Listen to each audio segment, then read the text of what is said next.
The danger for leaders very often is that leaders tend to be reactive to the challenges ahead of them. And very often they make decisions that are not wise and create more problems later on. Patience and fortitude, they are very important for a leader who tries to manage the situations that he is confronted each day.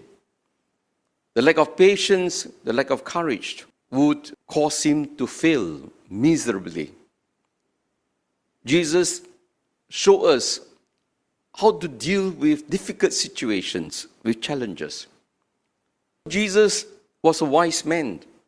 He learned how to strategize. He avoided publicity because publicity at this point of time would do him a great disfavor. It was better for Jesus to work on the ground quietly, winning people over, rather than making a big show of himself and invite oppositions because of publicity. When we face oppositions, a lot of reaction, instead of going head on and continue to fight, it is important a leader, before he engaged in the big battle, he must win the small battles. He must first win those people who are under his charge. He must win some people over first. When we have prepared the ground, then we know when we are ready to confront our enemies. Jesus withdrew, avoided publicity, continued to work on the ground.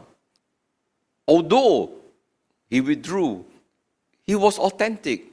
He was a man of courage. He continued to proclaim the truth. He was not fearful. He said what had to be said. This is unlike many leaders. We are afraid to proclaim the truth, to speak what is right, because we are afraid of being challenged. We don't have to shout, we don't have to scream, we don't have to impose our views on others, but these views must be set all the same. And Jesus never compromised the truth that has to be spoken, even though it might not be welcome. But at the same time, Jesus was not a person who will force people to accept his message. It was an open invitation. Jesus, a man who looks at situation, different people, he dealt differently. Those who are very hardened, he was harsh. Those who are weak, those who are sinners, those who confess, Jesus was always very gentle, very patient. He does not condemn. He gives people courage. He gives people hope.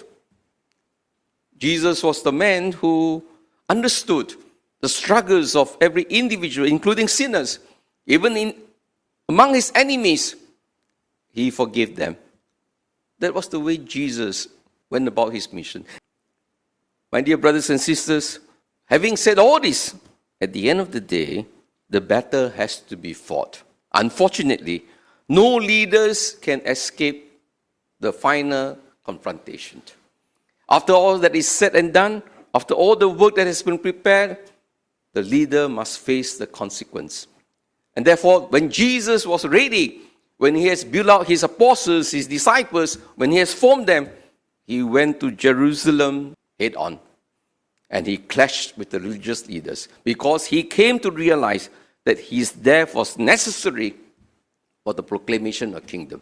When Jesus came to realize that, and when he had prepared his disciples, then he was ready to go to Jerusalem, even to die for the mission. And that is true for all leaders.